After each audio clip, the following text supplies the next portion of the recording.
We begin CBS 2 News at 11 with breaking news. A deadly and fiery crash has triggered a big traffic backup tonight. Yes, an SUV slammed into a big rig on the side of the freeway. The SUV caught fire and then spread to nearby brush. The crash happened on the northbound 5 freeway in Newhall. And CBS 2's Crystal Cruz is live at the scene now with this late breaking information. Crystal.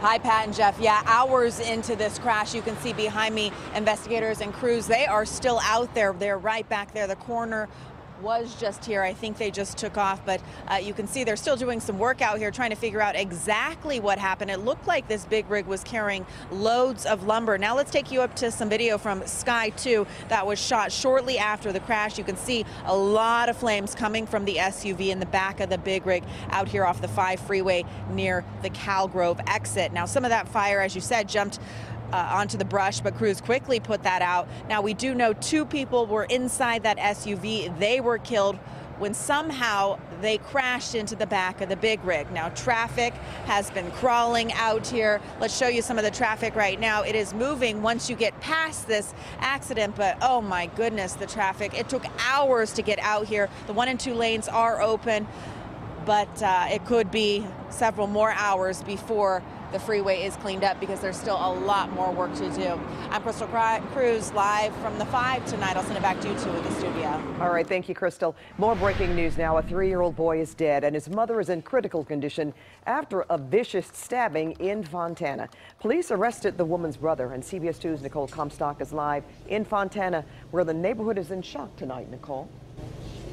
Yeah, it's been a really emotional evening for all of the neighbors out here and the police officers who learned that this innocent 3-year-old boy was killed out here tonight inside of this home in such a violent way. We've learned that the boy's grandparents came home tonight on Belmonte Road to find him and his mother, a 23-year-old woman, in grave condition. They called Fontana police to report that both the boy and his mother had been stabbed multiple times. The 23-year-old is now in critical condition, and tonight the suspect, 20-year-old Saul Franco of Fontana, is in custody. Police say he was arrested in front of the home and that he is known to the boy and his mother. We're told he was the boy's uncle. The officer we spoke with out here tonight says this has been an extremely emotional investigation for all of the officers. It's hard on everybody. It's hard on the community. Just driving in right now, I saw little boys and girls walking away from their baseball diamonds, and to think that on a regular quiet night in any town, this can happen. But just the fact that it was a young boy that was involved, you know, and he never got to live out his life. Life is too short, and he's 3. And at this point, the motive for this stabbing is still unclear. Live in Fontana, Nicole Comstock, CBS 2 News. Nicole, thank you. Now to more breaking news. Sky 2 over the scene of a crash involving an LAPD motorcycle officer. Lots of happening down there. It just happened after 10 o'clock tonight at Arlington Avenue and Adams Boulevard in Mid-City. The officer's condition is not known at this time. Disturbing police body cam video has now been made public. It captures a deadly confrontation between LAPD officers and a suspect. That video was just released, but it didn't come directly from the police department.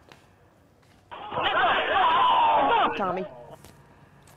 The family of suspect Omar Gonzalez made that video public through an attorney today. Gonzalez was shot in July of 2016 after a pursuit in Boyle Heights. Officer Eden Medina claimed Gonzalez had a gun and felt he, Medina, was in danger. Gonzalez's family is now suing the LAPD. That's just what I want, just justice, and I don't think we might get that, we might not, but that's all we wanted. Apparently he had a gun, but not at the moment that he was shot in the back. He was shot in the back twice. There are situations where suspects have been on the deck and have been able to apply deadly force toward officers. Officer Medina shot and killed an armed teenager during another pursuit just 2 weeks later. The LAPD and the police commission found both shootings to be justified. Well, President Trump is getting even tougher on a migrant caravan inching closer to the U.S.-Mexico border. Thousands of troops are now headed to the southern border, some of them headed to Southern California. And CBS 2's Tom Wade joins us now with details. Yeah, Pat and Jeff, a lot of new details tonight. Democrats and even some Republicans say the president is fear-mongering to drum up votes. Meanwhile, we've learned that 6 San Diego military bases will be used to help house troops headed for support at the border. At a rally tonight, the president once again took aim at illegal immigrants and the caravan headed to the U.S. Republicans want strong borders, no crime, no chaos, and no caravans. The president's attacks on the caravan, which continues to wind its way toward the southern border of the U.S., is alarming immigration advocates here in L.A. Polo Morales is the political director for the Coalition for Humane Immigrant Rights of Los Angeles, or CHIRLA. This hate speech is actually translated into something very serious, and that's something that we take into account. Late this afternoon, President Trump said he will use executive authority to ban asylum seekers from entering the U.S. and also promised to keep detained migrants in tent cities indefinitely unless they surrender at a port of entry. Under the previous policy, migrants making asylum claims were permitted to stay in the U.S. while their claims were processed, regardless of where they entered. Under this plan, the illegal aliens will no longer get a free pass into our country by lodging meritless claims in seeking asylum. CHIRLA says the president does not have the power to change these policies on his own. This idea that, he can unilaterally make these changes is false. Claims of asylum have spiked in recent years. There is a backlog of more than 800,000 cases pending in immigration court. I'm Tom Waite. Jeff, back to you. All right, Tom, thanks. A lot of parents with kids in the LAUSD do not want to see a teacher strike. So tonight they went to a meeting to ask questions about the stalemate between LA teachers and the school district. They heard from educators and union representatives at the same time at Eagle Rock City Hall. The union has rejected the latest offer from the district. That includes a retroactive pay raise and a guaranteed pay hike for the current school year. Still, if there is a strike, it would be the first to hit the LA Unified since 1989. With the election next week, some voters are annoyed with all the campaign texts that they didn't sign up for.